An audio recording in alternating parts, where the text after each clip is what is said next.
ku-xigeenka xogayaha guud ee xisbiga ucud xildhibaan maxamed khadar daahir oo dhowaan uu gudoomiyaha xisbigu jagadaasi u magacaabay ayaa maanta hadhimo sharafeed ku maamuusay mas-uuliyiinta xisbiga ucid. ujeedada kulankan qadar sharafta ah ayaa ahayd isbarasho dhex maraysay ku-xigeenka xogayaha guud iyo xogayaasha xisbiga ucid, waxaana ka soo qayb galay gudoomiyaha xisbiga ucud injineer faysal cali waraabe iyo qaar ka mid ah mas-uuliyiinta laamaha dibadda iyo hoggaanka xisbiga. ugu horeyn waxaa halkaasi ka hadlay ku-xigeenka xogayaha guud ee xisbiga ucud xildhibaan maxamed khadar daahir. maanta ka bacdi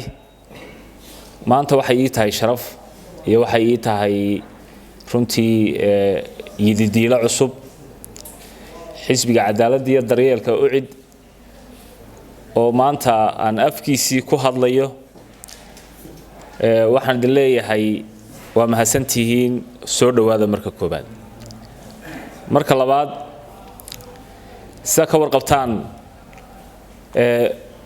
de waddanku wuxuu u baahan yahay wax badan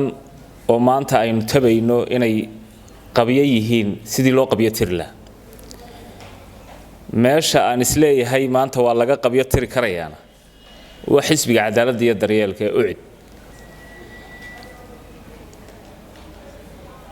kulankan maanta aynu yeelannay waa kulan isbarasho oo inugu talagalnay anigoo xilka sita xogaya ku-xigeenka guud ee xisbiga oo weliba acting ka sii ah ilaa inta la gaarayo shirka golaha dhexe. haddana inaan maanta shaqadaasi ma sii bannaanaan kartee aan gacanta ku qabanno oo aynu sii tabantaabinno oo aynu garbaha sii qabanno waa lagama maarmaan.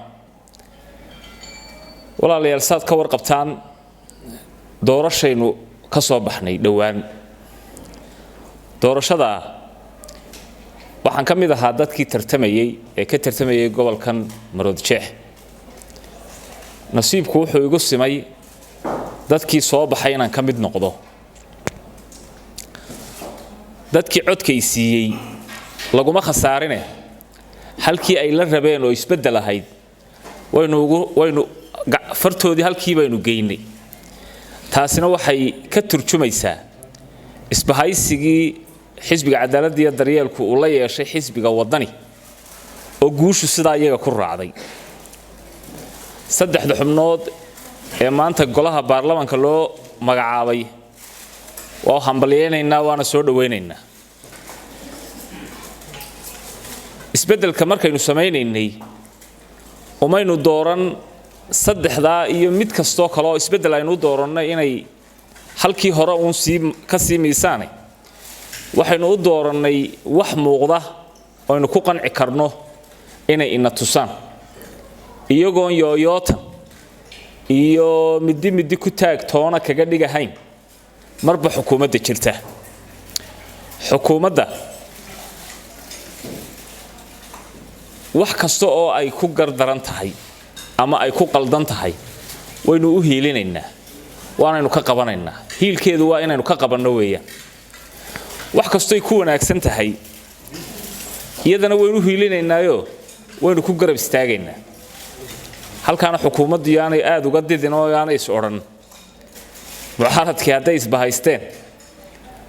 idinkaa laydin fadhiyaayoo idinkaa laydinku taagayaa magaranaysaa farta laydinku soo fiiqayaa maya. annagu haddaanu nahay xisbiga ucid priority-ga waxaa noo ah ama mudnaanta koobaad waxaa noo ah wax kasta oo waddanka dantiisa iyo wanaaggiisu ku jiro. waxaanan aaminsanahay xisbiga ucid inay hormood mar walba ka ahaayeen ilaa intii xasaabtu bilaabantay waddanka qarannimadiisa iyo dhisidiisa iyo horsocodkiisa inay ku astaantaa inay lahaayeen iyagu. waxaa iyaguna halkaasi ka hadlay xogayaha arrimaha gudaha baashe cabdi gaboobe, gudoomiyaha xisbiga ucid ee dalka imaaraadka ismaaciil faarax, xogayaha difaaca garaad, gudoomiyaha garabka haweenka saadar jaamac iyo cabdisalaan sheekh ibraahim oo ka mid ah mas'uuliyiinta xisbiga ucid. marxalad cusub baynu imika gelaynaa marxaladii campaign-ka way dhamaatay wixii la kala helay iyo wixii waa guushii meesha bay taallaa laakiin guushii waxay u baahan tahay inaan halkaa aanan ku ekaan inaynu xisbiga dhisno oo inaku guusha inoo gaara guushii qaran waynu samaynay waa sax oo isbahaysinakoo ah iyanu gaarsiinay tii aan runtii aan joogay meesha ama ay shirarkii ugu dambeeyey la qabanayay ayaa waxaan aad u yaqiinsaday in xisbiga u cid yahay the alternative xisbiga keliya ee maanta haanan kara waddanka run ahaantii waxa weeyaan injineer Faysal Cali Waraabe muddo badan ka soo shaqeeyay oo haddii taariikhdiisa dee from A to Z laga dhigo ilaa maanta ay tahay nin ahaan qabyaalad aan ku shaqayno sharafay noo tahay karaamay noo tahay in maanta lagu maamuso xogayaha guud ee xisbiga cud ee cadaaladda daryeelka xildhibaan Khadar maxamed Khadar Daahir oo gobol ka soo wada jeedno saaxil oo aad u garanay family-giisa aad baan ugu mahad celinayaa oo waliba isku ahayn calaamada gaashaanka isla lahaa anna gobolka saaxil calaamada gaashaanka aad baan ugu faraxsanahay waxaan si gaara u salaamayaa gudoomiyaha injineer Faysal Cali Xuseen oo runtiina karaameeyay oo na sharfay oo inuu xisbiga u cid ka soo sharxno isagu laantii aanay noo socoteen iguna maamusay inaan noqdo gudoomiyaha heer qaran ee cadaaladda daryeelka ee xisbiga u cid aad baan uga mahad celinayaa waxaan si gaara u salaamayaa xogayaasha karaamada leh iyo sharafta leh anu waxaan ku dari lahaa maadaama aynu ka soo baxnay hawlo kalena inoo yeelaan imikana doorashooyin aan ka soo baxnay maanta xisbiga u cid guusha dalku ay xisbiyadu iyo basbaaysigu gaadheen innaga u sababa gudoomiye Faysal Cali Waraabe ayaa u sababa xisbinimaduna ma aha wax dhib yar Somaliland qofka xisbi gacanta ku soo hayay 20 sano ma aha wax dhib yar xisbigu uu dhib badan yahay markaad eegto dadkiina maanta halku marayo iyo qaabku u socdo raggii musharaxiinta ahaa saddex bilood bay xaji kari waayeen inay bahasha xajistaan rag baa sanad xaji kari waayay rag baa iskaba yaacay oo markii 2 sano marayaan bahashiba ka noqday marka waxa weeye ninka xisbi hayn kara waa nin adag runtii Somaliland in joogno waxaan ogahay xisbigan u cid 20 sano uu jiray waxa ka aflaxay kumanaan kun oo reer Somaliland oo isugu jira baarlamaan deegaan maanta Somaliland wasiirada baarlamaanka madaxda salaadiin horta xisbigu waa xisbi barakaysan oo laga aflaxo inaan gaadhnay marxalad cusub oo change wadata maadaama aynu halkaa gaadhnay maanta anu waxaan runtii ka sheekeynaya practical and galbeedka oo wadalan ku soo arkay ummadda joogta ee Somaliland maanta meel waloo la joogaba hangoolkiiba la haystaa waxaana laga sheekeysanayaa xisbiga u cud because waa mastermindedka lagu gaadhay change-ka Allah ilaahay kharasiye gudoomiyaheenu sida aad sheegteen 20 sanadood buu guntiga dhiisha iskaga dhigay war maxaa ku kalifay wuxuu arkay baahida loo qabo Somaliland inay ummad noqoto oo dawlad yeelato oo calan yeelato xisbigan horta sida uu Siciid sheegayay de waa 20 jirsaday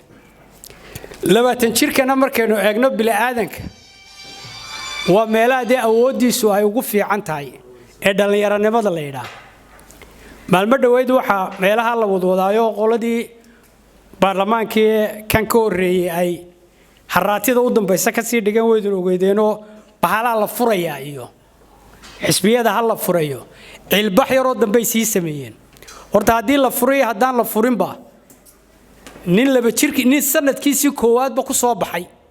oo cid waxay ahayd saddexdii urur ee xisbiga u soo baxay doorashadii ugu horeysay markii lagu celiyay ee dambana waxay noqotay saddex xisbi soo baxay bay kamid noqotay hadii 10 goor oo dambe lagu celceliyana hadii intiina halka fadhida ee inta kale iman doonta ay ka shaqeyso horta loo warwari maayo wadani 20 jirsaday cid u warwari mayso waxaa isna halkaasi ka hadlay gudoomiye ku-xigeenka saddexaad ee xisbiga UCID mudane Siciid Axmed Cumar Siciid UCID haddaan hoggaanka xisbiga nahay aniga gudoomiyaha xisbiga cadaaladda iyo daryeelkaba waan iskiin garab taagaynaa wax allaala wixii aan nooga baahataan diyaar baan idin lanahay ugu dambeyn waxa halkaasi ka hadlay gudoomiyaha xisbiga UCID injineer Faysal Cali Waraabe xogay ku-xigeenka xildhibaanka maxamed khayr waa mahadsan yahay warinta dumar shaqada la bilaaween dadka la wada shaqeyn la isbartaa weeye waan maanta way fadhigii horeeyay qabsadeen waladii baarlamaanku si fiican buu imaka u wada Cabdirasaaq alxamdulillaah rabbil caalamiin waxaan jecelahay inay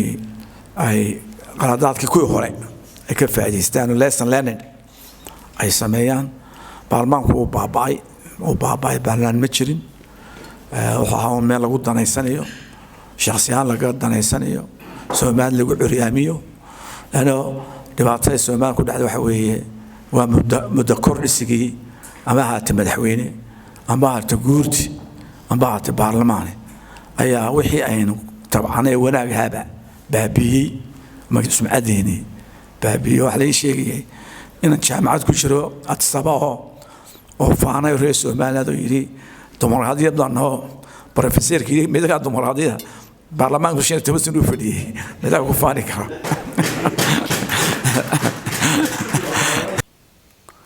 Maxamed Mir Qursame Ariel TV Hargeysa